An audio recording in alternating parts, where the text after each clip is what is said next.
Miles, what the fuck are you doing, my guy? We have 2 days to do our official mock draft for this fuck ass channel. You need to relax, Jabari. I guess I'm gonna have to wait to make some more music. How the fuck are we doing this anyway? You're gonna start off by doing the first 16, and I'll do the other 16 picks. Does that sound cool? I don't care. Let's just get this over with.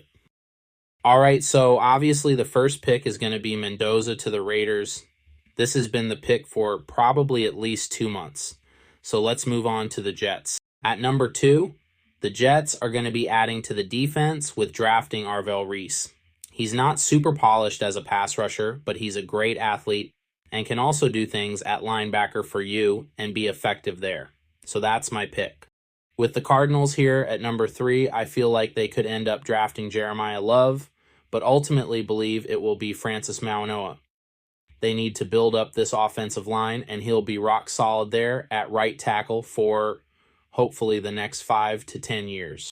With the 4th pick, I think it has to be Jeremiah Love. He's arguably the best player in this draft, regardless of his positional value. He's a great running back, and he should really aid Cam Ward going into his sophomore year. With the Giants here at number 5, I think they draft Sonny Styles. He's the best linebacker in the draft, and he checks pretty much every box. He's got prototypical size at 6'4", near 250 pounds. He's great at playing downhill. He's an amazing athlete. And I believe his best football is ahead of him. With the Browns at number 6, I feel like it's going to be either tackle or receiver here. But to me, Carnell Tate makes more sense because I don't think there's a left tackle worth taking here. And plus, they need another guy to catch passes other than Judy. With the 7th pick, I have the Redskins taking edge rusher Reuben Bain. I know it might not seem like their biggest need, but he can stop the run well. He wins with power in terms of getting to the quarterback, and he is just an overall good player. Not gonna lie, that's an L pick, Miles. Shut the fuck up, Jabari. Anyway, with the 8th pick, I have the Saints taking David Bailey. They lost Cam Jordan to free agency, and Bailey is great at winning fast. He's like the true definition of a speed rusher, but there's a good possibility he's not a 3-down player right away as a rookie. With the 9th pick, I have the Chiefs taking defensive back Mansour Delane. They need cornerback desperately, and he's probably the safest guy to take in this range. With the 10th pick, I have the Giants taking safety Caleb Downs.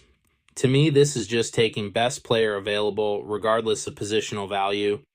They need more help on defense, and he'll certainly help. And with the 12th pick, I actually have the Dolphins taking Keldrick Falk. Okay, Miles, that's actually a fucking terrible pick. Why do you have him going in this high? Because he's a pretty good run stopper. He's also like 6'6", 280 pounds, and moves pretty well at his size. The Dolphins, with Jeff Hafley as the new head coach, might see a guy like him and love his potential. Yeah, you're smoking crack, but whatever. And at number 12, I have the Cowboys taking Jermod McCoy. I know he didn't play in 2025, but he's arguably the best corner if we're going off his 2024 tape. His injury stuff is scary, but he could end up being potentially a steal here. With pick 13, I have the Rams selecting Mekhi Lemon. I feel like he's going to be an exceptional slot right out the gate and eventually end up being the Devontae Adams replacement. With number 14 in the draft, I'm going to have the Ravens taking Kenyon Sadiq. I know they still have Mark Andrews for at least another year, but you lost Likely and Kolar. They also need another pass catcher pretty badly. And with number 15, I have edge rusher Akeem Mesidor going to the Buccaneers. I just think they could use more help, and Akeem arguably is a top 3 pass rusher in this draft. His problems are that he's old, and he also might not be a 3-down guy right now. And with my final pick, I have the Jets going with Jordan Tyson. His medical stuff is pretty concerning, but he has the potential to be the best receiver in this draft. And with the Jets needing someone to pair with Garrett Wilson, this feels about perfect. All right, Jabari, it's your turn to do the back 16. Try to be realistic with your picks just like I was, okay? Miles, you literally had the Dolphins drafting Keldrick Falk at number 11. And the Commanders drafting an edge when they have Owe and Chason, who they just signed to contracts. I guarantee you I get more of my picks right. Fuck you, bitch.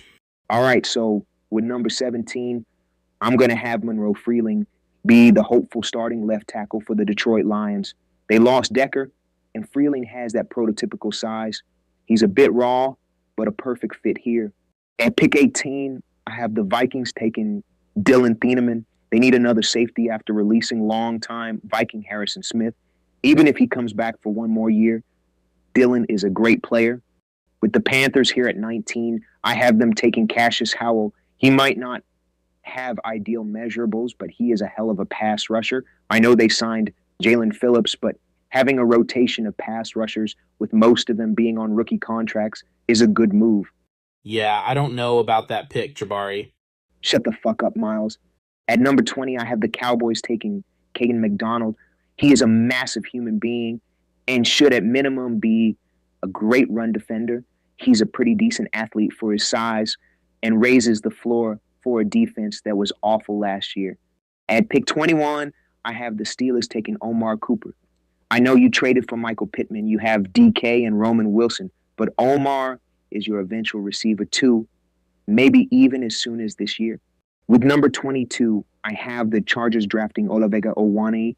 They could most definitely add another interior offensive lineman to protect Justin Herbert, and he's a great player for this pick.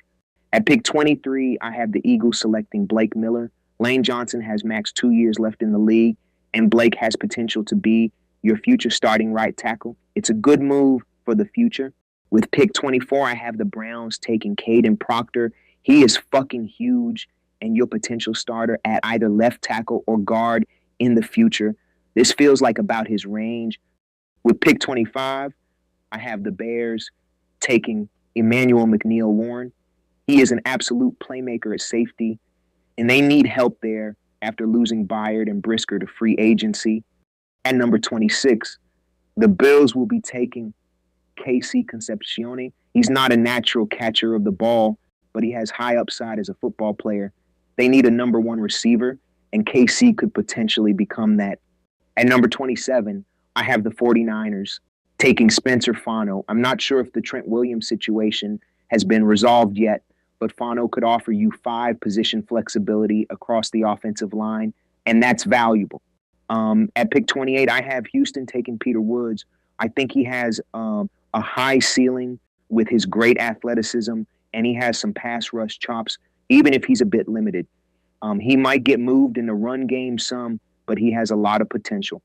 At 29, I have the Chiefs taking Denzel Boston. He has that prototypical X receiver size at 6'4" and could be the eventual wide receiver one for Kansas City. With number 30, I have Miami taking Avian Terrell. They need cornerback so desperately bad, and I believe that he can hang on the outside. I like them getting help on defense with their first 2 selections. At pick 31, I have the Patriots taking R. Mason Thomas. He's pretty explosive coming off the edge and should be a pretty good pass rusher right out the gate. With them losing Chason to the Redskins, this feels like a good pick. And with 32, I have Seattle ending off day one with Colton Hood.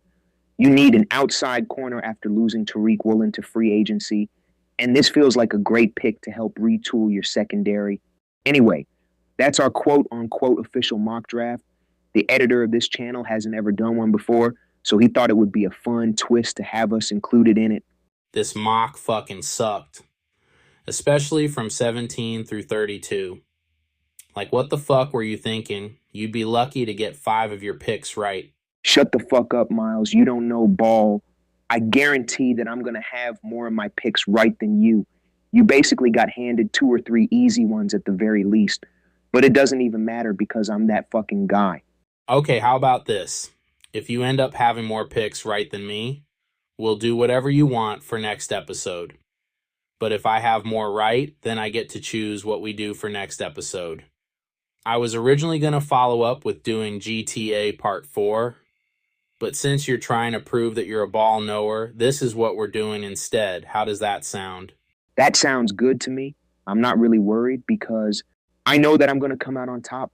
The draft is super unpredictable. So just because you're feeling confident about your selections doesn't mean that you're going to get most of them right, let alone half of them. You're not particularly smart, so this is pretty much in the bag. Fuck you, bitch. I can't wait for the 23rd to prove your ass wrong. Yeah, okay, pussy.